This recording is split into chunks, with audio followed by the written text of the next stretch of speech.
जय जय श्री राधे श्याम, निताई गौर हरि बोल। ब्रज में दूर दूर से समस्त भक्त आते हैं। उद्देश्य एक ही है कि हमको राधा रानी के चरण में हमको शुद्धा भक्ति मिले, हम भी उपासना करेंगे। तो भगवत प्राप्ति के तीव्र लालसा लेकर के सब आते हैं ब्रज में। कोई साधारण नहीं है, सब कोई तो आना नहीं चाहते हैं, फिर भी बहुत तो है आके रोते हैं, ऐसे बुरी तरह से रोते हैं, बाबा हमको ब्रजवास मिल जाए, थोड़ा ऐसे कृपा करो हमको ब्रजवास। कितना ब्रज के प्रति निष्ठा, आकर्षण। मूल उद्देश्य है जुगल किशोर चरण में शुद्धा भक्ति प्राप्त करना। लेकिन ये शुद्धा भक्ति जो है बहुत कठिन है। कठिन माने ऐसा नहीं जो बड़ा कष्ट स्वीकार करना पड़ेगा, ऐसे बात नहीं है। कठिन है कि हमारे मानसिकता, हमारे जो मन जो है ना, जब तक जाकर के समस्त विषय वस्तु पदार्थ से पूर्ण रूप से निवृत्त नहीं होता है, तब तक जाकर के वो प्रेम आस्वादन करना कदापि संभव नहीं। ये भक्ति मार्ग में ये विशेषता। यहाँ योग, ज्ञान, तपस्या आदि व्रतानुष्ठान, इसका उतना श्रेष्ठता है नहीं। ये भी करना चाहिए, लेकिन इसके उद्देश्य ये नहीं कि योग, ज्ञान, तपस्या, व्रत नियम आदि स्तव स्तुति आदि के द्वारा हम भगवत प्राप्ति कर लेंगे, वो प्रेम प्राप्त कर लेंगे, ऐसा नहीं।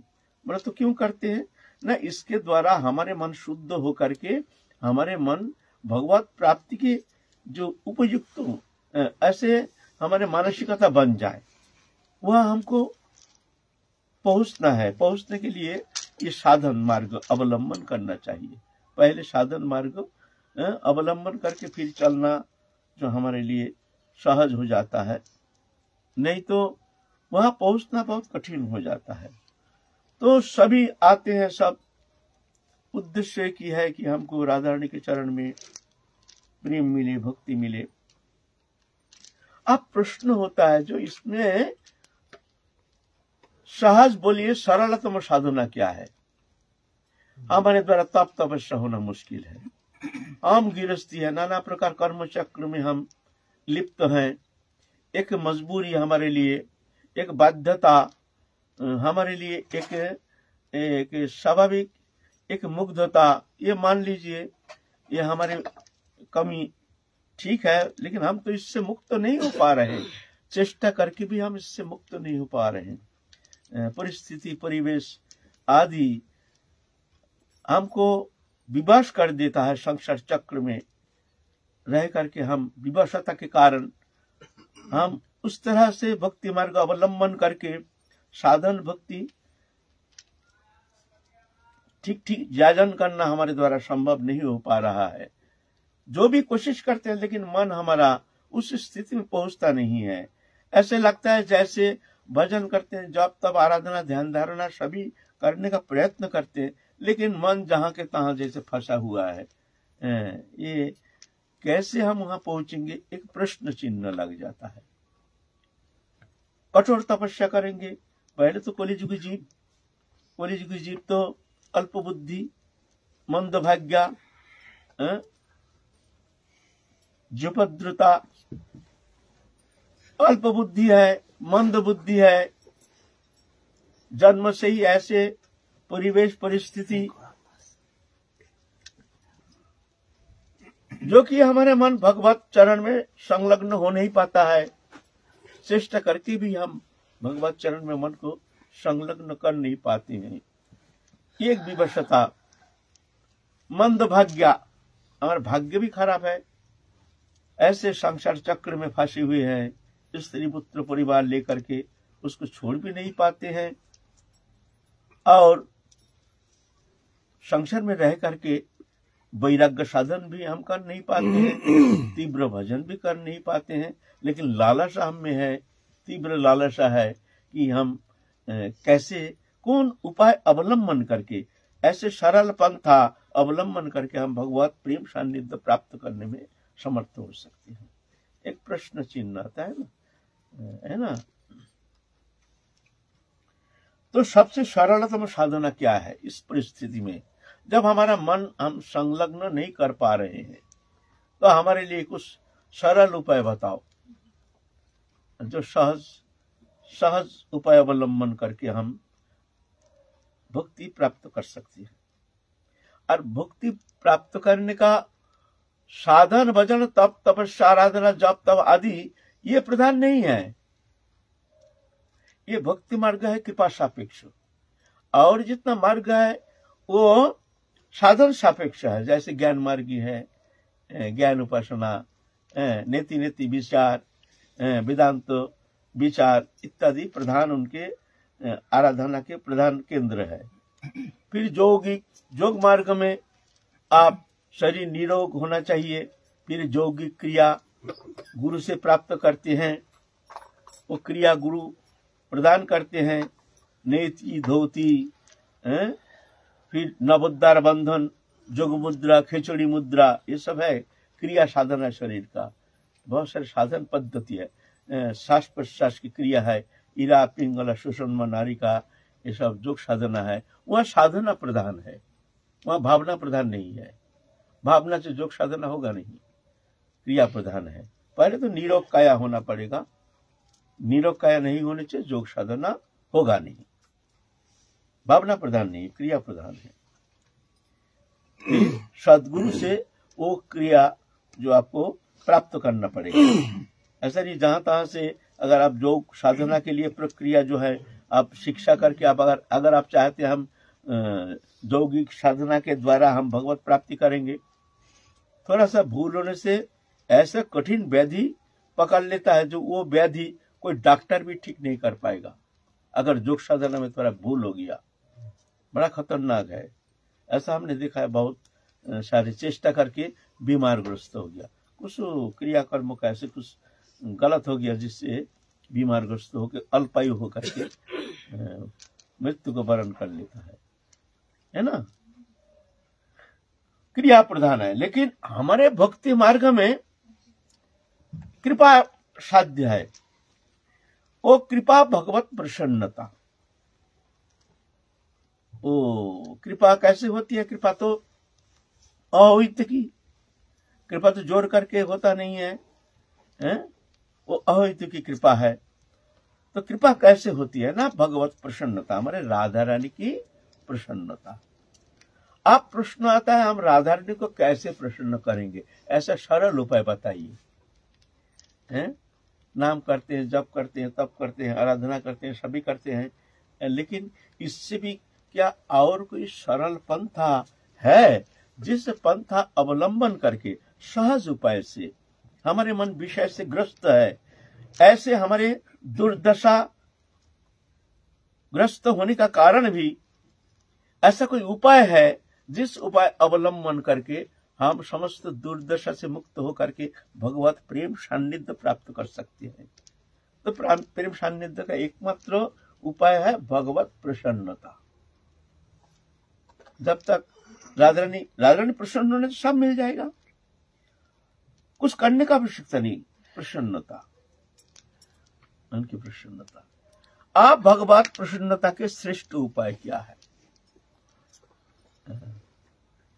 तो यहाँ पुराण आदि, वेद पुराण आदि हमारे सनातन धर्म, सनातन शास्त्र पुकार पुकार के कह रहे हैं, महत शिवायं धर्माहुर विमुक्तिस्तम उदार जैसे संगी संगम।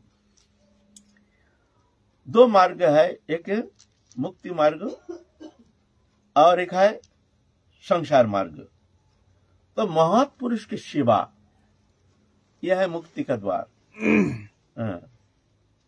और भोगोन्मुखी वृत्ति लेकर के संसार चक्र में भोग वृत्ति जीवन का उद्देश्य लेकर के जब हम भोगोन्मुखी होकर संसार चक्र में आनंद लेते हैं तो यह हमारे बंधन का कारण हो जाता है। भगवान कहते हैं सिद्धिर भवति वनेति संशय अच्युत सेविनाम निसंशयस्तु तद्भक्त परिचर्य रतात्मनम। सिद्धि होगी कि नहीं इसमें संदेह है।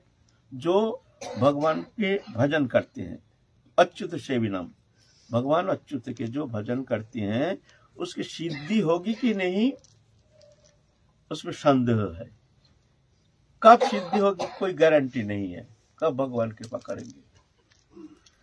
लेकिन निसंशय तो कोई संदेह नहीं है, तद भक्तो परिचर्या रतात्मनम, उनकी भक्त की सेवा में जो रत रहते हैं, भक्त की सेवा, सेवा माने भक्त की प्रसन्नता।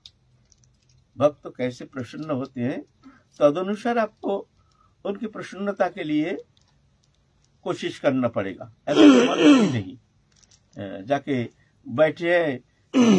बैठे उनके चरण दबाना शुरू कर दिया, उनका झूठा लेकर के खाना शुरू कर दिया, ऐसा नहीं। इसमें कभी कभी अपराध हो जाता है।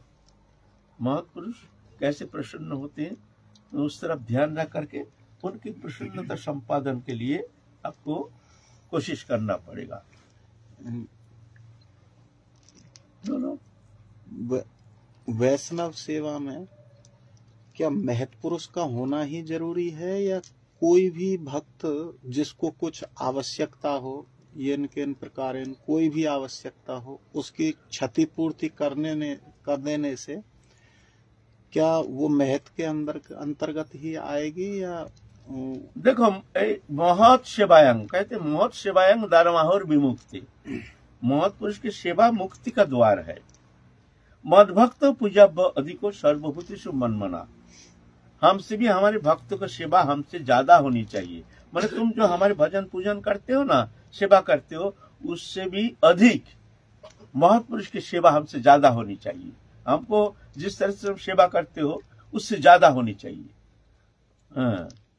मद्भक्त पूजब अधिक, हमसे अधिक होनी चाहिए। श्रीमद् भागवत कहते हैं, हम नहीं कह रहे हैं। रामचरितमानस में क्या कहते हैं, मुझ से संत अधिक करो लेखा, हमसे भी संत को ज्यादा समझना, समझ करके उनकी सेवा करने के लिए प्रयत्न करना चाहिए काय मन वचन से। हमारे चैतन्य चैतन्यमित कहते हैं, आमा হইতে আমার ভক্তের सेवा बड़ो, वेद पुराण आदि शास्त्र एक कोइलन दड़ो। हमसे भी हमारे भक्त की सेवा अधिक है, वेद पुराण आदि शास्त्र ये दृढ़ करके कहते हैं। एक ही शब्द, भाषा अलग, भाव अलग, लेकिन यह है मूल हमारे जिष्ट समस्त शास्त्र सनातन धर्म समस्त वेदों का सार है। सबसे सरलतम पंथा है महत्पुरुष की सेवा। अब महत्पुरुष की सेवा हम महत किसको मानेंगे, ये भी एक बात है ना। महत्पुरुष का लक्षण है महंतास्ते समचित्ता प्रशांता विमन्नम सुड़ित साधव जे,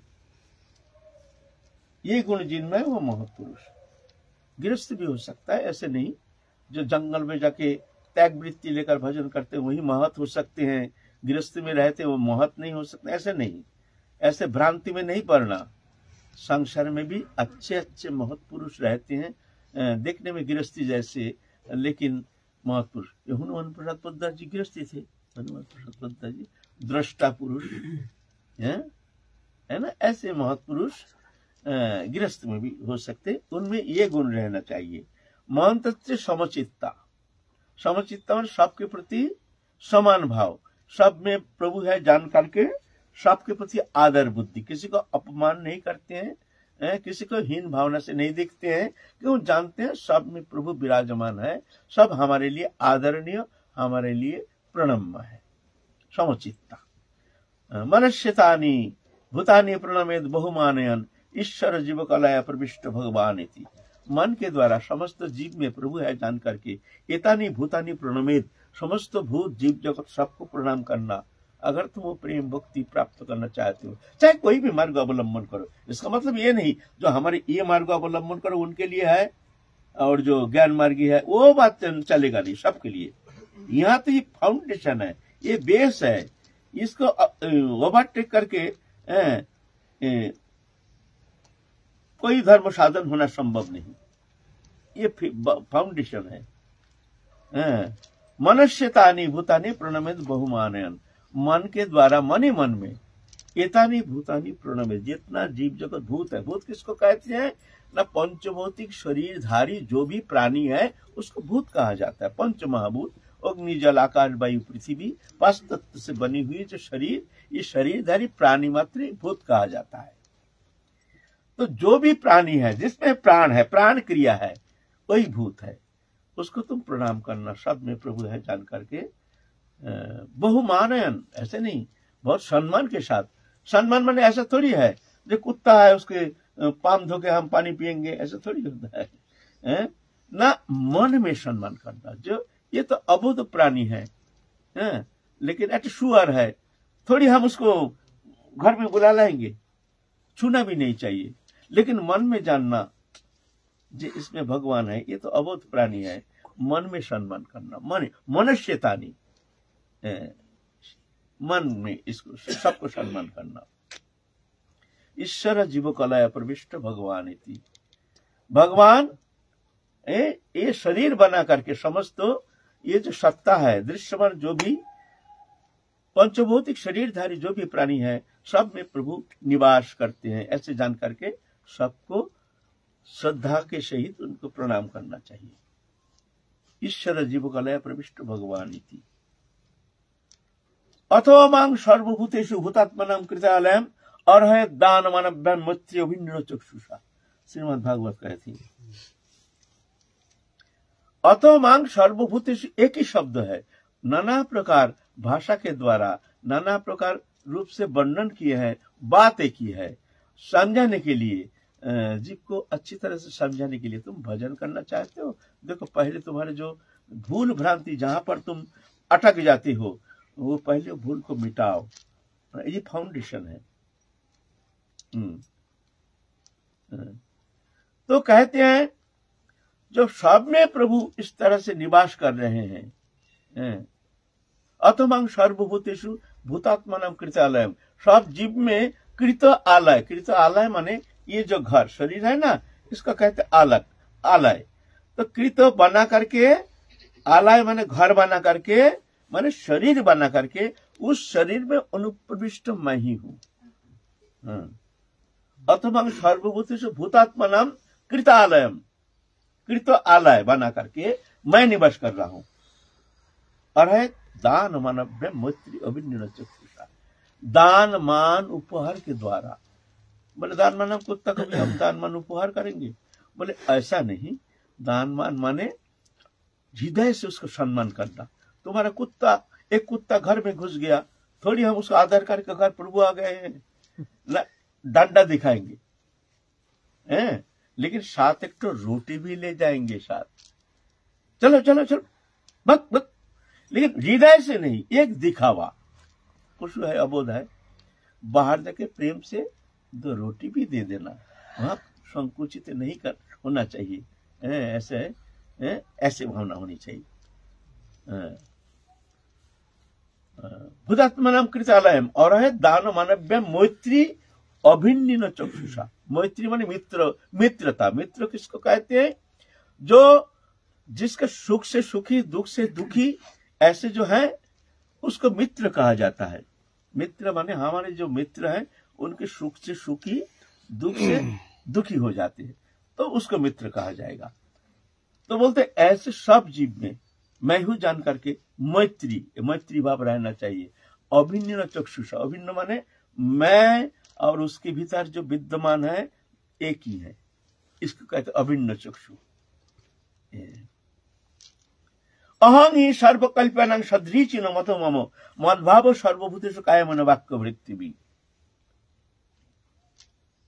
हम आते हैं वैष्णव सेवा में, आएंगे। पहले ये थोड़ा सा एक बहुत इंपॉर्टेंट चैप्टर है, भजन जीवन में आगे बढ़ने के लिए बहुत ही इंपॉर्टेंट एवं अनअवॉइडेबल, इसको हम अवॉइड नहीं कर सकते हैं किसी भी अवस्था में, है ना। जब भगवान महाप्रयाण करेंगे, उधर कुरु पांडव का युद्ध समाप्त हो गया, द्वारका में भगवान है वीर, प्रभास क्षेत्र में जाकर के सब यदुवंशी समाप्त हो गया, तो भगवान अब लीला संवरण करेंगे। बलराम, साक्षात बलराम हो तो महाप्रयाण कर चुके हैं, आप भगवान एक वृक्ष के नीचे बैठे हैं, आप महाप्रयाण करेंगे, लीला संवरण करेंगे। तो सब जान गए हैं मुनि ऋषि जो भगवान आप नित्य लीला में प्रविष्ट हो जाएंगे, तो समस्त मुनि ऋषि आकर के उनके श्रीमुख से कुछ वाणी सुनने के लिए आए हैं। जान गए हैं जो भगवान आप लीला में नहीं रहेंगे, आप वो नित्य लीला प्रवेश करेंगे। उद्धव जी भगवान के प्रधानमंत्री तो है और परम ज्ञानी है, जान गए हैं जो आप प्रभु हमारे चलेंगे, लीला संवरण करेंगे। तो उद्धव जी आए हैं, सब मुनि ऋषि बैठे हुए हैं, भगवान एक पैर के ऊपर रख करके जैसे विश्राम कर रहे हैं। तो उद्धव जी भगवान से प्रश्न कर रहे हैं। यह है श्रीमद् भागवत महापुराण के 11-12 अध्याय, स्कंद अध्याय स्कंद। हर एक प्रकार प्रश्न करते हैं, प्रभु आप ये इस विषय बताइए, ये विषय बताइए। तो भगवान कभी तो ज्ञान जो, कभी कर्म जो, कभी भक्ति जो, कभी कुछ जो, नाना प्रकार ये सब जो संबंध में भगवान कह रहे हैं। तो उद्धव जी और मुनि ऋषि जितना परिव्याप्त होकर के भगवान के श्री मुखों निश्चित वाणी श्रवण करने के लिए जो बैठे हैं, वो लोग चाहते हैं कि प्रभु के मुख से हमको सुने, जो प्रभु कहते ये श्रेष्ठ पंथा है। तो उद्धव जी तो परम ज्ञानी है, जानते हैं, तो कहते हैं प्रभु हम तो सुने हैं आपके श्रीमुख से ज्ञान मार्गो, योग मार्गो, हठ मार्गो, तंत्र मार्ग आदि, अष्ट सिद्धि, नवनिधि, इस संबंध भी आपके श्रीमुख से हमने बहुत कुछ श्रवण किया। लेकिन एक प्रश्न प्रभु आप कृपा करके बताइए, ये जो पंथा जितना आपने बताए हैं भजन पद्धति, इसका अंदर श्रेष्ठता किसी मार्ग में है? अगर है तो हमको बताइए। तो उद्धव जी फिर जानते हैं, लेकिन उद्धव जी की इच्छा जो भगवान के श्रीमुख से हम सुनना चाहते, सब कोई जानेंगे, जगतवासी जानेंगे जो भगवान की ये मत है, भगवान अपने मुख से कह रहे हैं ये मार्ग, ये पंथ श्रेष्ठ है। तो भगवान कहते हैं, और भगवान तो बहुत ऐसे टेढ़े हैं ना, सब टेढ़े हैं, उनका सब बोलना भी टेढ़ा है, सब कुछ टेढ़ा है, सीधा बोलते ही नहीं, सीधा देखते नहीं, उनकी आदत ही ऐसे है। आप प्रेम करते हैं, सीधा नहीं मिलेगा आपको, टेढ़ा ही मिलेंगे। देखेंगे तो ऐसा देखेंगे, कभी ऐसा देखते ही नहीं, कभी देखते हैं ऐसे देखेंगे, गोपी को देखेंगे सब ऐसे देखेंगे, और उसी में सब घायल हो जाती है। अच्छा बताइए, कोई अगर सामने आ जाए तो टेढ़ा थोड़ी देख सकते हैं, आपको सीधा देखना ही पड़ेगा। हमारे सामने आ गया तो आप कैसे देखेंगे? आपको दिखना ही पड़ेगा सीधा। तो ऐसे हमारे इष्ट हैं, वो सीधा देखते ही नहीं, सामने ठाड़े हैं ना,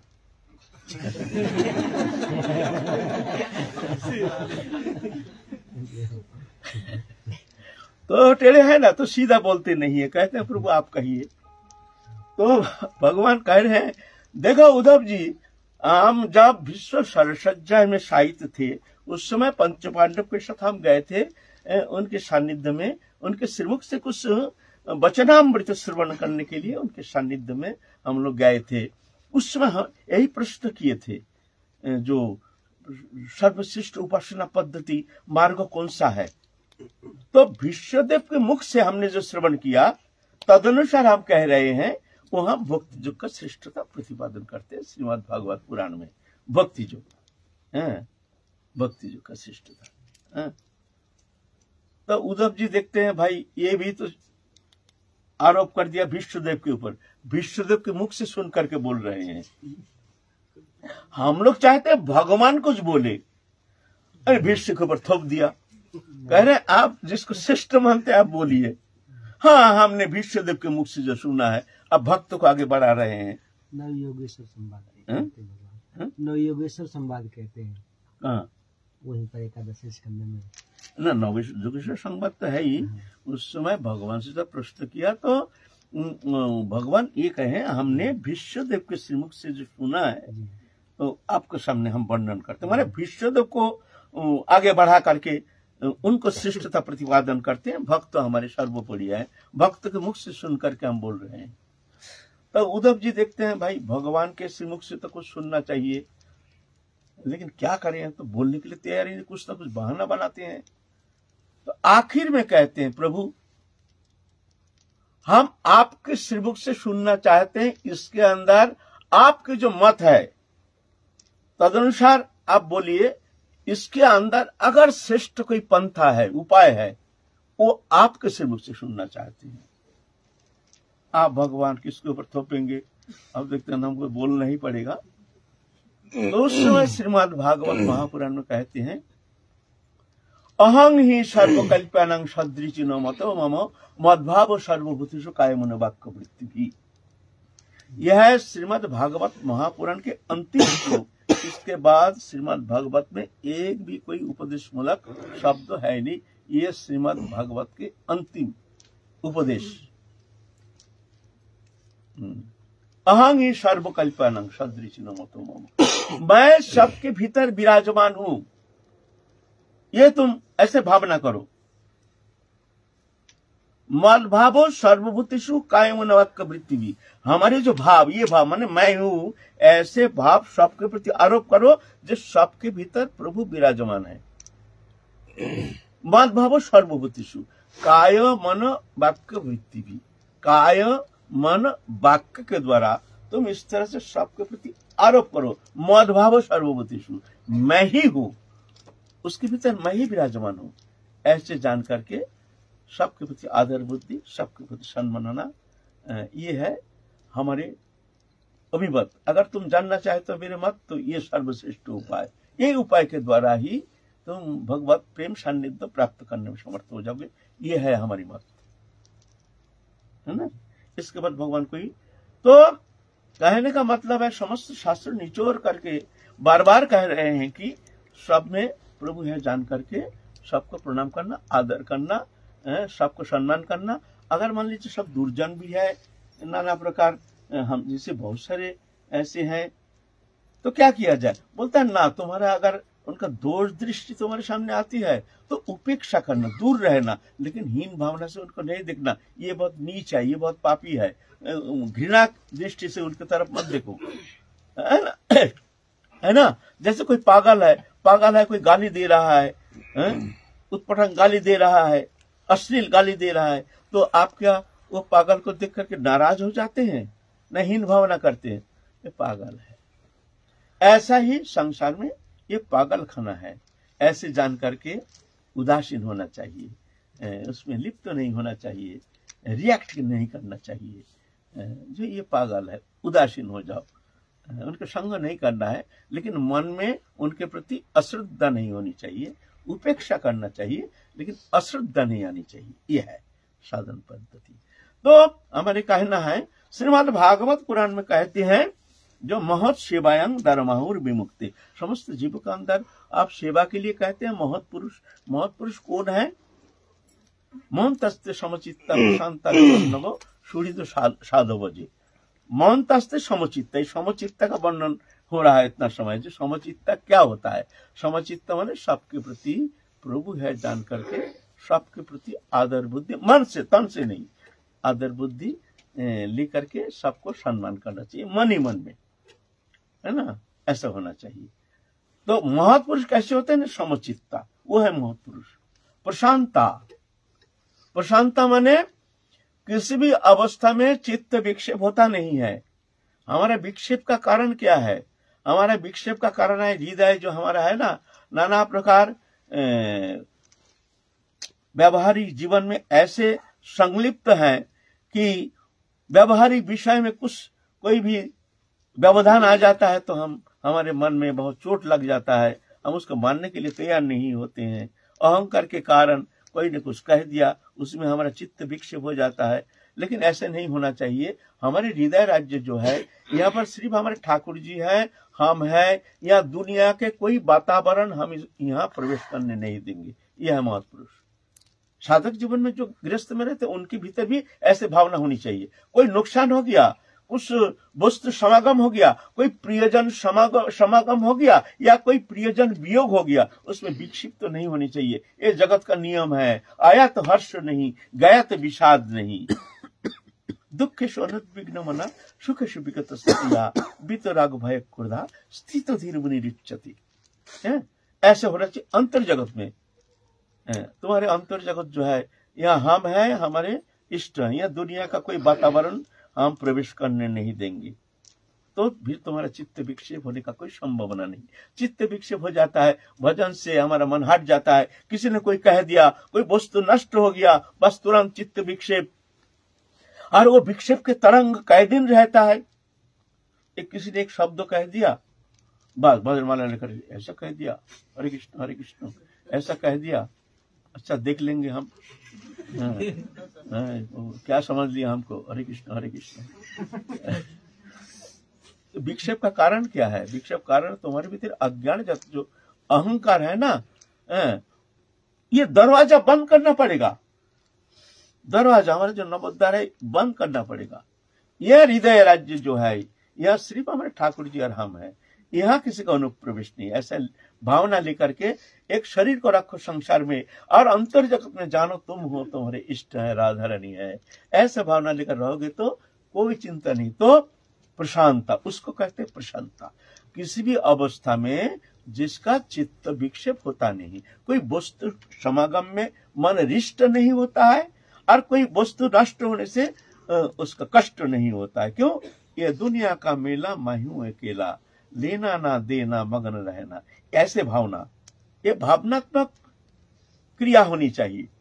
भजन एक भावनात्मक, भजन एक क्रिया नहीं।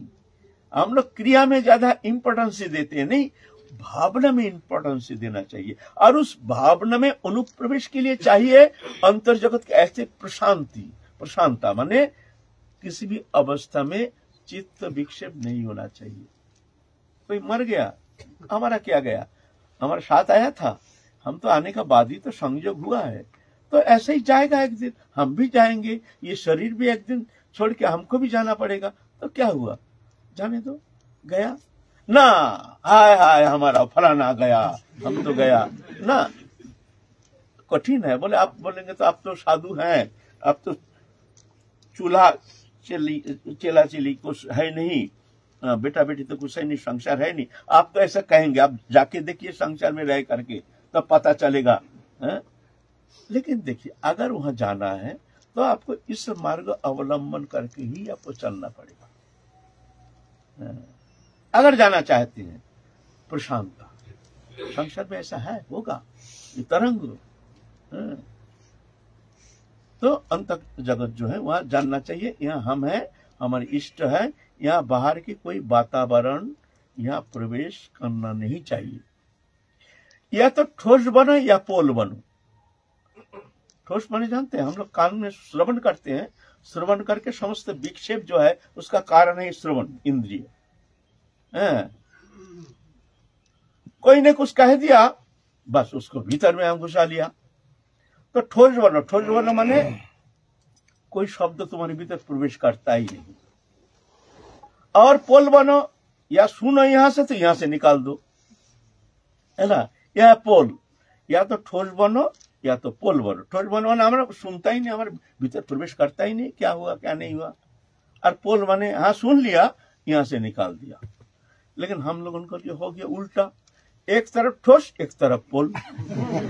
वो कैसे, माने इधर तो कान बंद है, इधर खुला है, यहाँ से घुसता है, वो निकालने का जगह नहीं मिलता, पेट में चला जाता है, और बुर बुर बुर बुर बुर बुर करके निकल जाता है, विक्षेप आ जाता है। ये कारण है, एक तरफ ठोस है एक तरफ पोल है, झमेला हो गया वहां।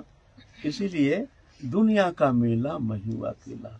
ये संसार, ये क्षेत्र है, यहाँ मेला है, ये मेला में हम ना जाने कितना जन्म इस तरह से शरीर बदल बदल करके हमने संसार चक्र में घूम रहे हैं। आज के गोल्डन अपॉर्चुनिटी, सुंदर एक समय मिला है, अवसर मिला है हमको, प्रभु ने कृपा करके मानव तनु प्रदान किए हैं। अभी भी अगर इसको आप गंवाएंगे ना तो बड़ा भारी कीमत चुकाना पड़ेगा। इसीलिए थोड़ा कोशिश तो करना ही पड़ेगा। अगर चलना है तो आपको तो कोशिश करना ही पड़ेगा ना। तो महंतस्ते समचित्ता प्रशांता, यह है प्रशांता। और विमन्नव, विमन्नव माने क्रोधहीन, किसी भी अवस्था में क्रोधित होते रहिए। क्रोध एक महान अज्ञानता, अहंकार के कारण क्रोध पैदा होता है। हमारे भीतर जो अहंकार है क्या होता है, उसको कभी कभी जब विरुद्ध क्रिया होती है, हम मानने के लिए तैयार नहीं होते हैं तो क्रोध आ जाता है। मान लेते हैं तो कोई क्रोध नहीं, जब मानने के लिए तैयार नहीं तो संघर्ष होता है मन के साथ, अहंकार का, तो क्रोध उत्पन्न हो जाता है, गर्व हो जाता है। यह है महत् पुरुष के लक्षण। व्यन्नव सुहृद साधव, सुहृद सबके सुहृद है और साधव समस्त सद्गुण से भूषित है। ऐसे महत् पुरुष की सेवा करना चाहिए। अगर ऐसा बोले, आप बोलेंगे तो हम महत् पुरुष को कैसे अनुसंधान करेंगे, अनुसंधान करके हम सेवा करेंगे? बोलते देखिए ऐसा नहीं, आप पहले मान लीजिए जो सब महत् है। मान लीजिए वृंदावन आए हैं, आपको सेवा करने की इच्छा, कौन महत् है, किसका सेवा करेंगे, ऐसा विचार करने नहीं, वहां तो समझना पड़ेगा जो सभी महत् है। यहाँ जो वृंदावन वासी है सब महत् है। आपको अगर सेवा करने की इच्छा है तो ऐसे भावना कर करना पड़ेगा। आपके द्वार पर जब आएंगे तो आप जाकर के आप ऐसी भावना लेकर के आपको सेवा करना पड़ेगा। ऐसे सेवा करना पड़ेगा। वहां कोई भेदभाव देखना ही है नहीं, प्रभु इसी स्वरूप से, ऐसे स्वरूप से हमारे पास आए हैं, इसीलिए हम ये भावना लेकर सेवा करें कि प्रभु हमारे द्वार पर आए हैं। मान लीजिए आप 100 साधु सेवा कर रहे हैं, उसके अंदर एक आदमी महत् हो जाएगा तो आपको महत् सेवा का फल मिल जाएगा। इसलिए विचार नहीं करना चाहिए, विचार करने से उल्टा हो जाता है ना। विचार नहीं करना चाहिए, है ना। सभी हमारे लिए प्रणाम है, आदरणीय है। ऐसे भावना लेकर श्रद्धा के साथ सेवा करना चाहिए। और कुछ कुछ स्थान है जहां महत् सेवा का फल मिलता है। वो है कौन स्थान? मान लीजिए गौ सेवा, गौ सेवा करने से महत् सेवा का फल मिलता है। 2 नंबर है वृद्ध, वयोवृद्ध, कोई देखने वाला है नहीं, भजन करता नहीं है, लेकिन कोई दिखने वाला है नहीं, बहुत असहाय है, बहुत दुखी है। ऐसे वयोवृद्ध असहाय कोई जीवात्मा, उनकी सेवा करने से महत् सेवा का फल मिलेगा।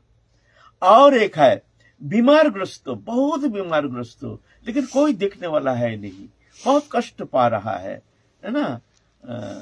तो उस स्थिति में आप अगर ऐसे बीमारग्रस्त उनकी सेवा करेंगे तो उनके भीतर भगवान है ना, महत् सेवा का फल मिलेगा। ऐसे कुछ क्षेत्र है जहां महत् सेवा का फल मिलता है। महत् सेवायां दानव विमुक्ते स्तमोदार संग संगम। आप सेवा, महत् पुरुष की सेवा बहुत कठिन बात है। ऐसे थोड़ी है महत् पुरुष का थोड़ा सा खिला दिया, पिला दिया, 10 रुपया दक्षिणा दे दिया, महत् सेवा ऐसा थोड़ी सहज है, कठिन है, बहुत कठिन है। और विशेष करके वृंदावन में साधु सेवा, संत सेवा तो बहुत कठिन है, बहुत कठिन है, सुकठिन है। महत् सेवा, वैष्णव सेवा जो है, इसका 9 उपकरण है। 9 उपकरण। पहले तो एक दीनहीन होकर के आपको भावना लेके आपको सेवा करने के लिए प्रयत्न करना चाहिए। जो हम सबसे अयोग्य हैं, ये सब हमारे सामने आए हैं, सब प्रभु के कृपा पात्र है ना। तो हमारे सेवा के उद्देश्य है प्रभु प्रसन्न हो जाए, और कुछ हमारे संकल्प नहीं है। जो ये नहीं जो हम सेवा करते हैं हमको परमार्थ मिल जाए, हमको ये मिल जाए, भक्ति मिल जाए, ऐसा नहीं। हमको कुछ चाहिए नहीं। तो क्या चाहिए? हमको ये चाहिए जो हम सेवा करते हैं, सेवा करना चाहते हैं, तो सेवा करने का भी अधिकार हमारा है नहीं ना। प्रभु कृपा करके हमारे पंचभौतिक शरीर के द्वारा प्रेरणा देकर उनकी सेवा करा रहे हैं, इसीलिए हम धन्य है, अपने को धन्य मानते हैं। सेवा के उद्देश्य है प्रभु की प्रसन्नता। हे प्रभु, इस सेवा में अगर कुछ फल है तो तुम प्रसन्न हो जाओ, बस। ये सर्वोत्तम है।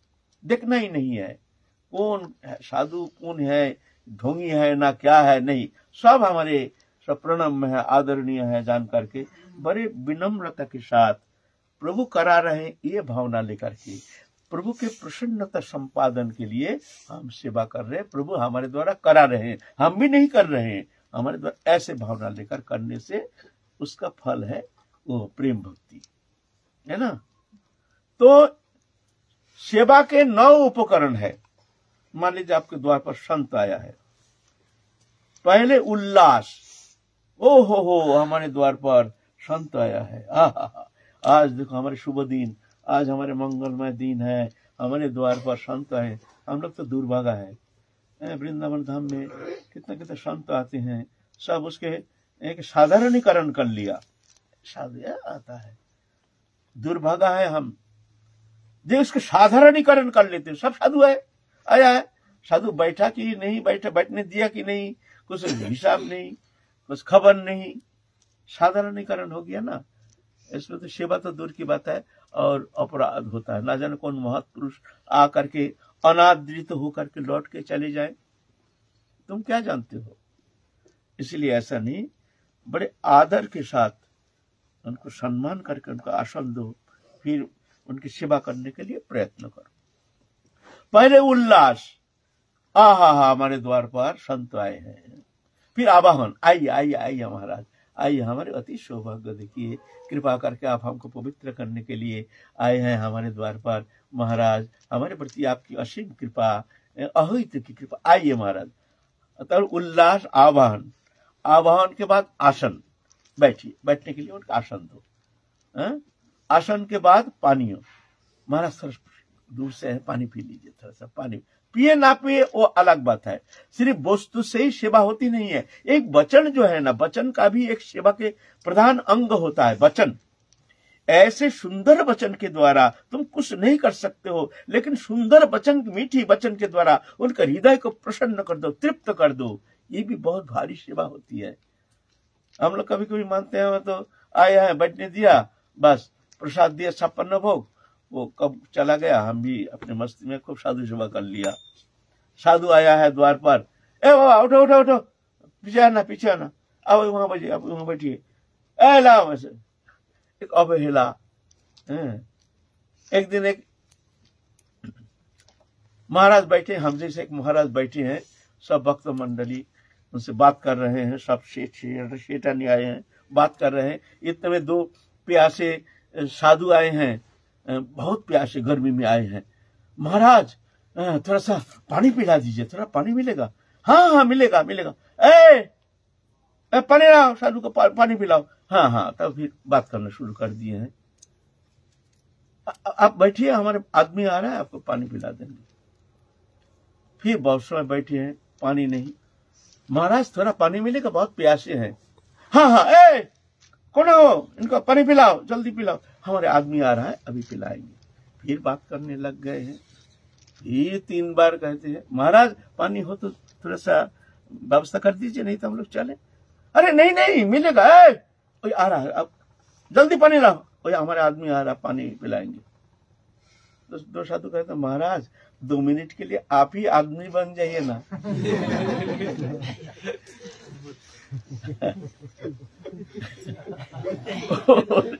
हमारे आदमी आ रहा, आदमी आ रहा।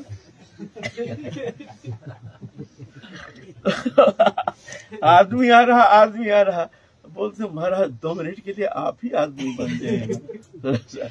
तो यह है हम जैसे साधु का ये साधु सेवा, इसमें अपराधी होता है। ये साधु सेवा ऐसे नहीं, पहले तो उल्लास, फिर जाके आवाहन, फिर आसन, आसन के बाद पानीय, पानीय के बाद परिचय, आप कहाँ से आए हैं, कैसे, एक वाणी के एक सुंदर मिठास, मीठी वचन के द्वारा उनके हृदय को प्रसन्न, तृप्त कर दो। इतना तो करो, कुछ तो दे नहीं सकते, थोड़ा मीठी वचन। हम तो समाज जीवन में कितना लोग से मिलते हैं, जुलते हैं, ये खराब आदमी उन्हें मुंह घुमा लेते हैं। अरे कौन खराब है, तुमसे क्या लेना देना है। अगर तुम प्रेम रखते हो ना एक दुर्जन से, वो दुर्जन ना जाने किस वक्त तुम्हारा बहुत काम में आ सकता है, ये नहीं समझना है ना। इसीलिए हर समय सबको प्रसन्न करने का एक वाणी के प्रयोग के द्वारा सबको चित्त को प्रसन्न, इसमें कंजूसी नहीं करना। धन कुछ तो दे नहीं सकते हो, कुछ खिला पिला नहीं सकते हो, तो अपना भोग इंद्रिय में ही तुम लिप्त हो। थोड़ा सा मीठी वचन देने में भी तुम्हारे कंजूसी, तुम देखते हो ये खराब आदमी है, मुंह घुमा लेते हो, ऐसे नहीं। मीठी वचन एक सेवा है ना।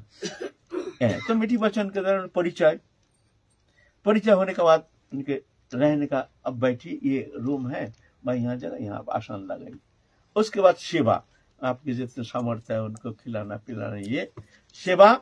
अच्छा, सेवा के बाद आप महाराज जाएंगे तो उनके विदाई, तुम्हारा सामर्थ्य हो तो जैसे हो कुछ पैसा कौड़ी कपड़ा लत्ता हो तो अच्छा है, नहीं तो मीठी वचन के द्वारा जो महाराज हम तो ऐसे दुर्भागा हैं, हमारे सामर्थ्य तो कुछ है नहीं, मन तो करता है बहुत कुछ आपको सेवा के लिए मैं प्रदान करूं, लेकिन हम दुर्भागा हैं। अच्छा महाराज, फिर अनुगमन पीछे पीछे, अच्छा महाराज ठीक है, ऐसे ही कभी कृपा करके आप आए हैं, ऐसे ही कभी हाँ, आप इधर आ जाएंगे थोड़ा कृपा करके, तो हमारे यहाँ आकर के आपके चरण रज दिखे, हमको धन्य कर दीजिए महाराज, ये विदाई। ऐसे होता है सेवा, है ना। सेवा इतना साहस दीजिए। हम तो पहले तो विचार में अटक जाते हैं, विचार माने देखने में तो ऐसा लग रहा खड़िया खड़िया, ये तो बढ़िया साधु तो लगता नहीं है, तो भजन भजन नहीं करता है। फिर प्रसाद पाने बैठे हैं, इस साल 8-10 रसगुल्ला खा गया। ये क्या भजन करेगा, ये क्या भजन करेगा? अरे हम गिन रहे हैं 10 रसगुल्ला खा गया, ये भजन करते ही भजन नंदी है ऐसे। तो हम लोग अटक जाते हैं यार। सेवा बहुत कठिन बात है ना, सेवा बात। एक बार क्या हुआ, एक व्यक्ति था वो सेवा परायण था बहुत। क्या करते थे, रोज रसोई करके पहले रास्ते में जाकर के कोई संत मिल जाता है तो उनको बुला के लाते थे, उनकी सेवा करके फिर जाकर के वो प्रसाद ग्रहण करते थे, उनके नियम था, ऐसे संत प्रेमी था। एक दिन रसोई करके भोग लगा करके बाहर गए हैं, रास्ते में एक भी संत मिला नहीं। तो उनके नियम है, संत सेवा बिना वो प्रसाद ग्रहण नहीं करते हैं। तो देखते हैं एक संत आ रहे हैं, देखने में तो संत जैसे, संत का क्या केस है, दाढ़ी है, सुश्रू दाढ़ी है ना, पोशाक भी ऐसे ही बाबा जी जैसे, कंधे में एक झोला है, तो संत जैसे ही तो लगता है। अच्छा ठीक है, कोई बात नहीं, चलो इनके लिए चलो महाराज, कृपा करके हमारे वहां थोड़ा प्रसाद ग्रहण कीजिए, चलिए। तो आए हैं और महाराज कोई बातचीत नहीं, सीधा बैठने दिए हैं, आसन दिया, बैठ गए हैं, झोला रखे हैं, प्रसाद दिए हैं। प्रसाद देने से ही वो मिला मुला करके ऐसे करके हाथ वो धोया नहीं, बोले क्रियाकर्म करते ना ऐसे ऐसे साधु लोग, थोड़ा सा यहाँ से लेते हैं, थोड़ा यहाँ से लेते हैं, थोड़ा पानी, क्रियाकर्म है, ऐसे घुमा फिरा के नाना प्रकार वो कुछ नहीं किया। अरे ये कैसे साधु है भाई, ये तो जैसे हाथ भी धोया नहीं, मुंह भी धोया नहीं, पाम भी धोया नहीं, बैठ करके खिचड़ी बना लिया और ऐसे कपा कप खाना शुरू कर दिए। ये आज तो हमारा बेकार हुआ, आज हमारा निमंत्रण बेकार गए, तो संत नहीं है, मन खिन्न हो गया। और साधु भी प्रसाद पाके गिलास में पानी दिया, वहां हाथ को ऐसा ऐसा करके बस कपड़ा में ब्रजवासी मार का ऐसे मुंह धो करके ऐसे करते हैं, गिलास में हाथ को ऐसे ऐसे करके ना, कपड़ा है ना इसमें, अरे कोई शुद्धाचार नहीं, हाथ धोया नहीं, मुंह धोया नहीं, इस तरह से बहुत क्रोधित हो गया, मन से भी खिन्न हो गया। महाराज एक निवेदन है, बताइए। अच्छा ये बताइए, आपकी साधु हैं, आप साधु हैं? बोले बड़ी विचित्र बात आप करते हैं, क्यों ऐसा प्रश्न क्यों कर रहे हैं? ना हमने साधु समझकर आपको हमने निमंत्रण दिया, लेकिन बोले आप हमको पहले क्यों नहीं कहा आप साधु हैं? आप तो ऐसा शब्द नहीं कहा, आपने हमको बुलाया, प्रसाद पाइए, हम प्रसाद पाए हैं। अब ये शब्द कहां से आ रहा है, आप साधु हैं? अभी कह रहे हैं हम आप साधु हैं। ऐसा संत सेवा नहीं होता है। देखो इस संसार में एकमात्र भगवान है, वही सेवा करते हैं, और कोई मनुष्य के द्वारा एकदम शुद्ध सेवा भावना लेकर के सेवा करना कदापि संभव नहीं है। देखिए भगवान समस्त जीव जगत को, समस्त प्रकृति संपदा, समस्त सृष्टि वस्तु पदार्थ सभी जीव जगत के लिए भगवान में रचना किए हैं, उनके जीने के लिए, अपने लिए नहीं। जो भी दृश्यमान वस्तु पदार्थ जो भी है, ये सब भगवान हमारे जीने के लिए सृष्टि किए हैं। जल, वायु, आकाश, ऑक्सीजन, धरित्री आदि सब, सूर्य किरण से लेकर सब हमारे जीने के लिए। कितना दुष्ट है, दुर्जन है। देखो भगवान को मानते भी नहीं, लेकिन भगवान उनको किस तरह से सेवा करते हैं। भगवान ये नहीं सोचते हैं देखो ये तो हमको मानता नहीं है, ये तो दुष्ट है, चलो इसको बंद कर दो, समस्त प्रकृति संपदा से उसको वंचित। भगवान देखो एकमात्र भगवान सेवा कर सकते हैं, ऐसे सेवा होता नहीं है, ऐसे दंभ लेकर के कभी सेवा होती नहीं है। दंडवत महाराज। आप प्रश्न किए हैं, जब आप साधु हैं, अगर आप पहले प्रश्न करते तो हम कहते हम साधु नहीं, हम तो एक ऐसे ही भगवान के शिष्ट जीव हैं, चल रहे हैं प्रभु के उद्देश्य लेकर के। जान गए हैं जी एक जन परमहंस था, परमहंस था, है ना। कौन पहचानेगा संत, चेहरा देख के तो की हो गया। हा हा हा, हमारे द्वार पर आए परमहंस उच्च कोटि के ऐसे बहुत पुरुष आए हैं, लेकिन हमारे अज्ञानता के कारण हमने उनकी कृपा से वंचित रह गया, और जो भी थोड़ा सा सुकृति वो भी हमने नष्ट कर दिया है। तो संत सेवा उतना सहज नहीं है। अपन हीन ज्ञान अयोग्यता बुद्धि, इसी में ही प्रेम, इसी में सर्व सिद्धि। ऐसे विनम्रता दीनता जब तक हृदय में आकर के प्रभु की कृपा से जब ऐसे विनम्रता नहीं आती है, तब तक जाकर के संत सेवा कठिन हो जाता है। तो महत् सेवायां दारुमाहुर विमुक्ति। आज हमारे कथा संपूर्ण हुआ नहीं, थोड़ा और बाकी रह गया। कल हम लोग इस विषय में थोड़ा आलोचना करेंगे। जय जय श्री राधे।